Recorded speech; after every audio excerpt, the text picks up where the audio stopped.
Hi, എന്താണ് FCRA അല്ലെങ്കിൽ foreign contribution regulation act?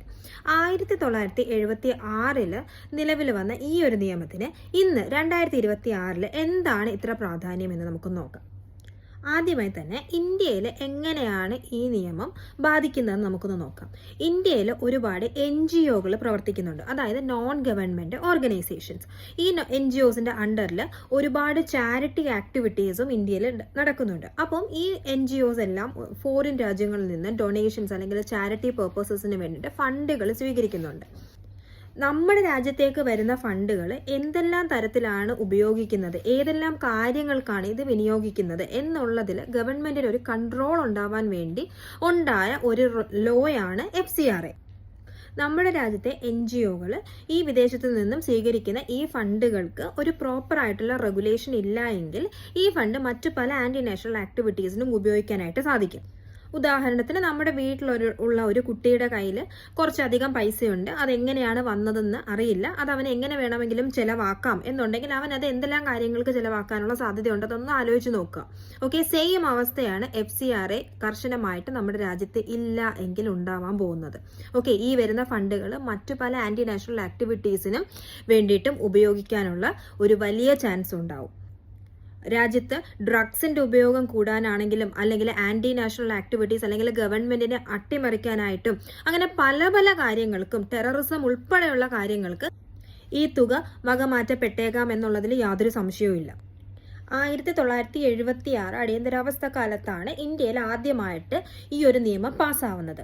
അന്ന് ഈ നിയമത്തിന്റെ ഉദ്ദേശം എന്ന് പറയുന്നത് ഗവൺമെന്റിനെ അട്ടിമറിക്കാൻ വേണ്ടി വിദേശ ഫണ്ടുകളൊന്നും ഉപയോഗിക്കാതിരിക്കുക എന്നുള്ളത് തന്നെയായിരുന്നു.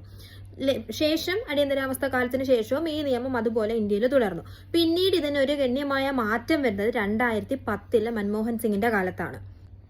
ആ മാറ്റങ്ങൾ എന്താണെന്ന് വെച്ചിട്ടുണ്ടെങ്കിൽ, സ്ട്രിക്റ്റ് ആയിട്ട് 5 വർഷം കൂടുമ്പോൾ ഈ FCRA രജിസ്ട്രേഷൻ റിന്യൂ ചെയ്യുക, അതുപോലെ തന്നെ ഫോറിൻ ഫണ്ട് ഏതൊക്കെ തരത്തിൽ ഉപയോഗിക്കുന്നു എന്നുള്ളത് ഡിസ്ക്ലോസ് ചെയ്യുക, അതുപോലെ തന്നെ ഫോറിനിൽ നിന്ന് സ്വീകരിക്കുന്ന ഫണ്ടിന്റെ 50% വരെ NGOകളുടെ അഡ്മിനിസ്ട്രേറ്റീവ് എക്സ്പെൻസസുകളായിട്ട് ഉപയോഗിക്കാം. ഇതായിരുന്നു വന്ന നിയമങ്ങൾ.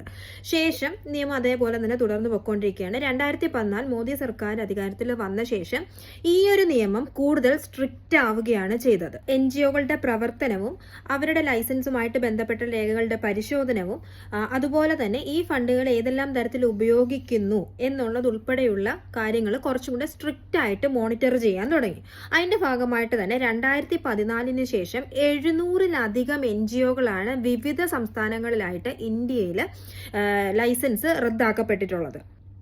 അതിൻ്റെ അർത്ഥം 700-ലധികം NGOകളുടെ പ്രവർത്തനം നിയമരഹിതമായിരുന്നു എന്ന് തന്നെയാണ്.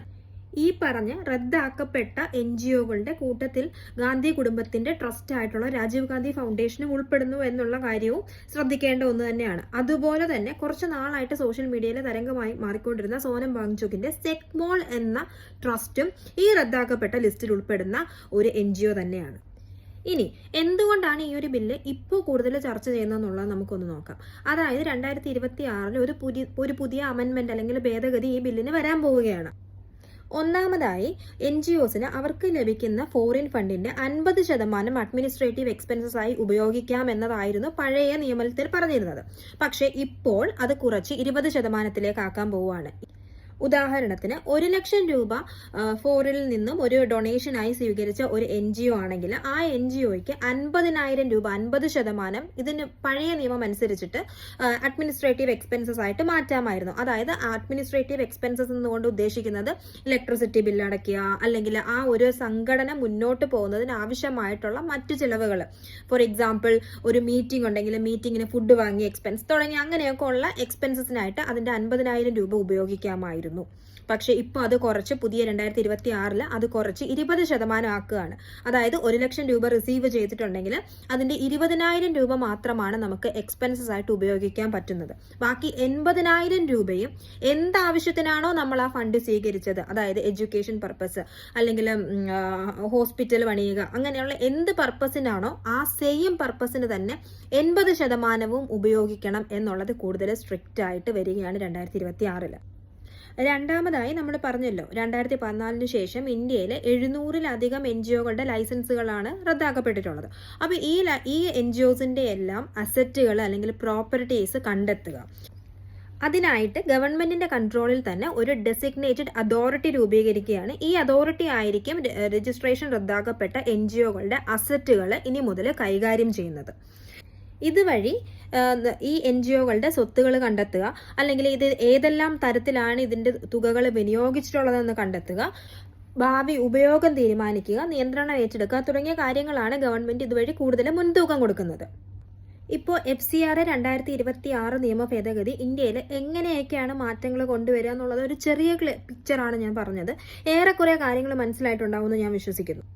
അതിൽ നിന്ന് തന്നെ നമുക്ക് ഊഹിക്കാൻ പറ്റുന്നൊരു കാര്യമാണ് ഒരുപാട് സംഘടനകളും അല്ലെങ്കിൽ ഓപ്പോസിഷൻ ഗവൺമെന്റ് ഉൾപ്പെടെ ഈ ഒരു നിയമ ഭേദഗതിക്ക് എതിരെയാണ് നിൽക്കുന്നത്. അതിന്റെ റീസൺ എന്താവും എന്നുള്ളത് ഇപ്പം നമുക്ക് ഊഹിക്കാൻ പറ്റുന്ന ഒരു കാര്യം മാത്രമാണ്. FCRA ബില്ല് പാസ്സാകേണ്ടുന്ന സമയത്താണ് ഈ പറഞ്ഞ ഒരുപാട് പ്രശ്നങ്ങൾ ഗവൺമെന്റ് നേരിടേണ്ടി വന്നതും ആ ഒരു സെഷൻ നീട്ടിവെക്കുകയും ചെയ്തിരിക്കുന്നത്. ഇതൊക്കെ ആയിട്ട് എന്തെങ്കിലും ലിങ്ക് ഉണ്ടോ എന്ന് നമുക്കൊന്ന് ആലോചിച്ച് നോക്കിയാൽ മനസ്സിലാവുന്നൊരു കാര്യമാണ്. ബൈ.